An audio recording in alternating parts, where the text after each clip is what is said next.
What's up, guys? This is a vacation video, but I think you guys will get a kick out of it. This is the new Land Cruiser 300 series. It's a twin-turbo hot V, badass little 300 horsepower diesel V6. It kicks ass.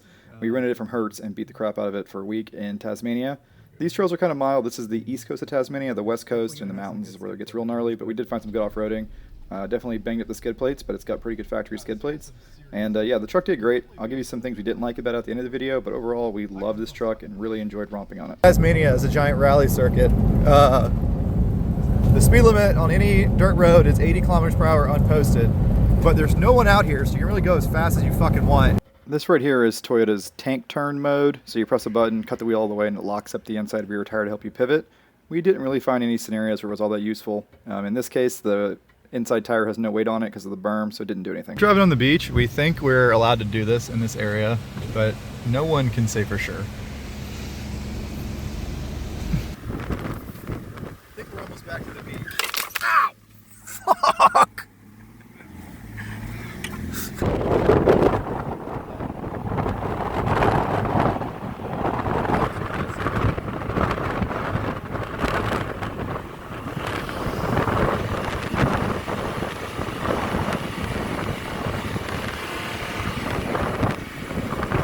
Yep, that's the way down to the beach. It goes up over this giant dune. How cool is that? Oh man! So that says authorized access only. So you're not supposed to go down there. It's doing 60 kph, 70 kph on the beach, and it's smoother than most of the roads. Look at those dunes up there. Oh my gosh. So this is a lovely track at the north end of Tasmania. Very cool. We only saw one other person out there, and it was a ranger, and he told us to do whatever we wanted, and that it's an open riding area, which is great. A lot of places don't let you drive on the dunes. Here it is encouraged, and you actually go up over the dune. That's the only place we had problems, was getting up over the big dunes with these stock tires, but we did it. Put me in the water a little bit.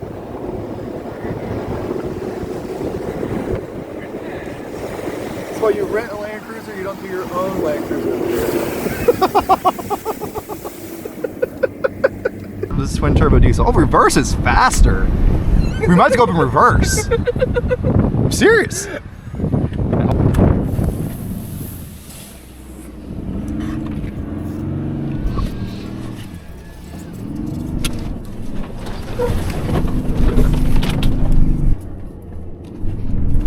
I think this is the trail they're talking about. Can't be certain. It's kind of small and not very frequently traveled. Oh. Wait, where did we come here yet? So these trails were pretty challenging. They were very narrow for this big Land Cruiser. There was a guy out there actually trimming up the trails when we saw at the beginning. So they do maintain them, but this is the end of the season. I had to use a lot of momentum and power because I didn't have very good tires and I'm very heavy. But all in all, this Land Cruiser went everywhere, went over all these beachy rocks, went through the sand. We didn't really tear it up too bad. At the end of it, we gave it a good rinse down to get the salt off of it, and yeah, no issues really. Alright, so we're still hauling ass down the beach. It's really pretty. It's got some soft spots, but it's definitely easier than being up on the dunes in this truck. Still at street pressures. Street P's and T's.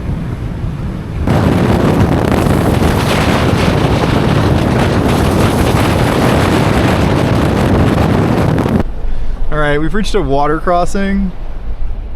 Looks like there's some rocks down in it. It shouldn't be too bad.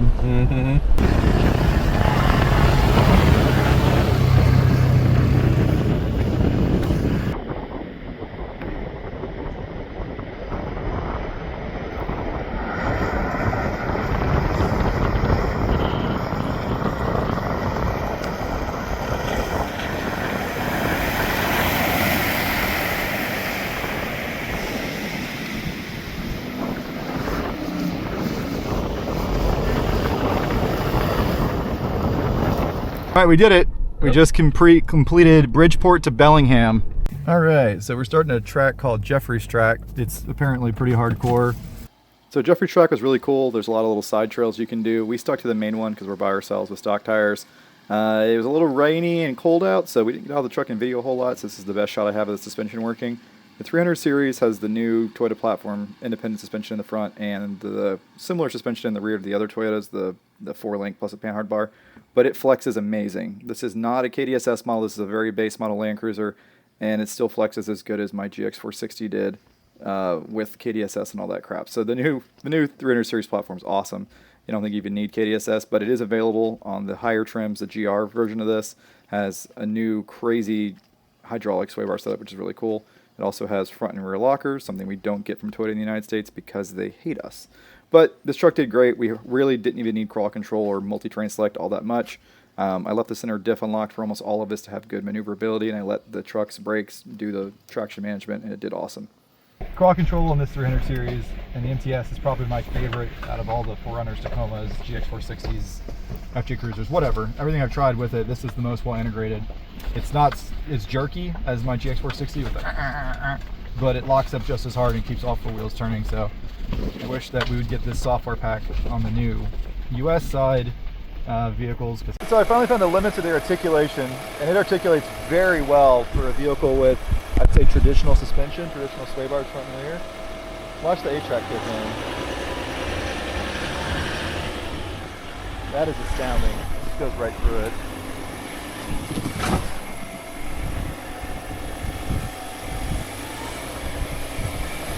This is a great truck. I should have the right tires.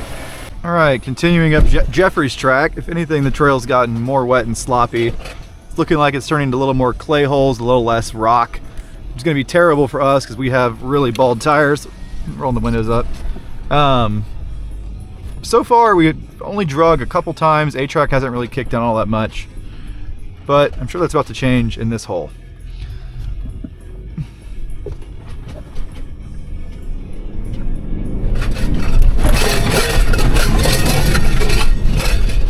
You can hear the cookware in the back. You can hear it. I think the bumper just met its first rock. Mm-hmm. The rock didn't look that big. Did a little vehicle inspection. Mm-hmm. So far the beach hasn't phased it, and Jeffrey's track doesn't seem to phase it much either. Oh! Oh! I thought the traction got better. I wonder what did that. What I was showing repairs is you cannot start a repair until you have a Tim Tam or whatever this is. You have to have some sort of chocolatey cookie snack before you start the recovery. Let's put on your high vis for safety. So Giovanni got his high vis on. He's down here breaking the lug nuts loose for me. He's going to change the tire, and he'll repair the tire, and then I'll continue driving. I don't know about the flip-flops though. I feel like a real Aussie might have a problem with you changing a tire in the cold, wet. And oh yeah, and your thongs. Now you're using proper technique. Yes. All right, now we're cooking with gas. Place found the leak. Not quite. Right there. Oh, sidewall puncture. That's annoying. So we do have a sidewall slug and a glue tread. This tube cracked and it's hard. So we do not have glue tread. We have the rubber, we have the sandpaper, we have no polysaccharide glue to go with it. So fuck. Get Charlie to install the sidewall slug. First time ever using this. Just jam it in the hole? Yep, the bolt goes in the hole first. You might need to open up the hole though. Nope. The next piece is bigger though, that's what I'm saying. Mm. And then that clear piece helps you know the orientation of your inside piece. So yep, put that straight down, like so, and then tighten up your nut. For bonus points, Charlie's cutting off the stud from the sidewall slug. Helps it not get caught on the side of other rocks and get torn off. All right, let's look at the suspension while I got you here. So we got the new 300 series suspension. Big aluminum knuckle, similar setup on the bottom to old Toyotas, but the way the shock mounts is totally new. Shock mounts way down at the bottom of the arm. Toyota should have done that a long time ago. Gives you more travel and more ground clearance. Sway bar in the front, standard sway bar on this model. But what I really like here is how beefy the steering is.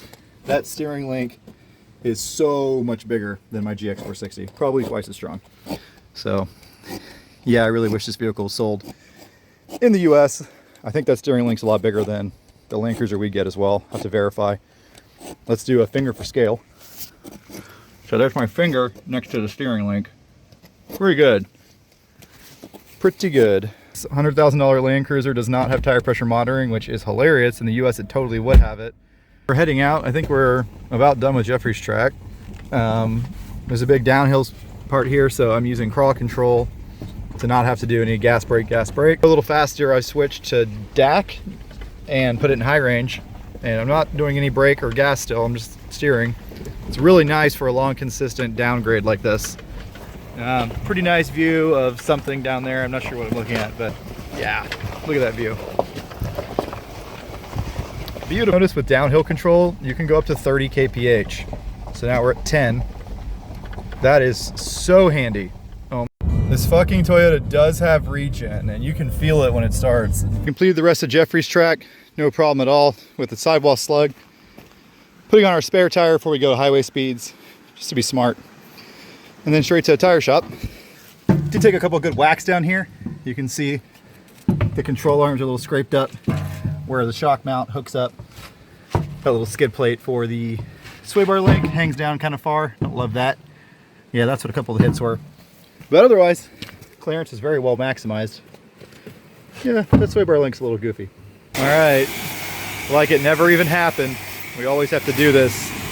Every Avis rental gets a nice wash down. Okay, so Giovanni is cleaning the Land Cruiser for me. I can't be bothered, but while we're here, I'm gonna tell you the 5 or 6 things we don't like about this truck.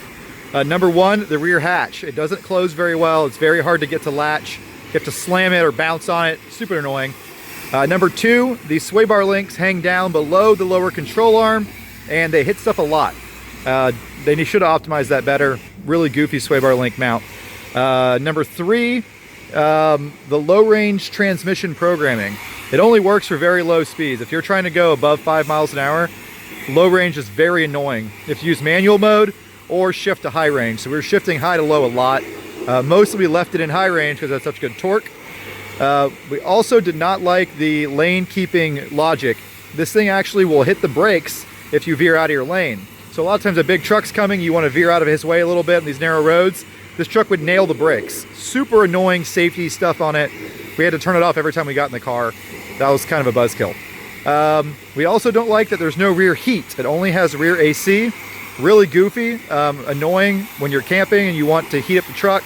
You only have front heat. And this is a 3-row vehicle and they only have AC in the rear. So that's kind of weird.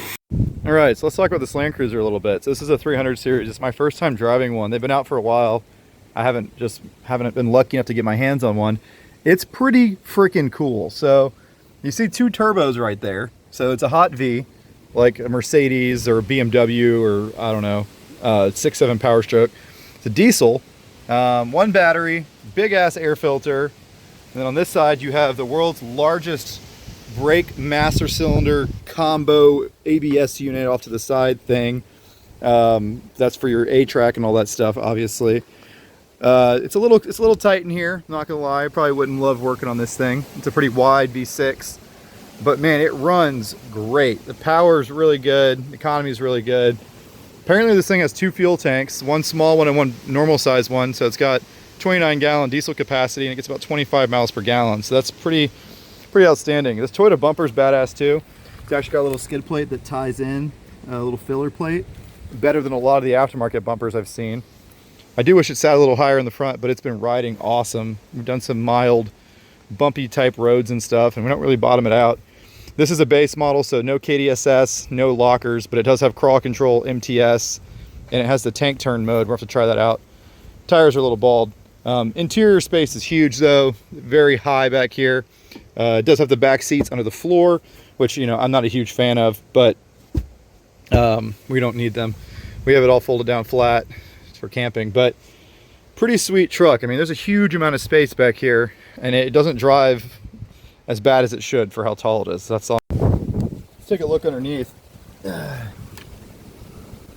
Big ass frame. There's the gas tank and there's the other gas tank, I guess. What? That's so wild. Wow, it's got a serious skid plate underneath the transmission. You do not get that on any of the US vehicles. That is nice. Heck yeah. Pretty flat underbelly. Oh, that is cool. So my brother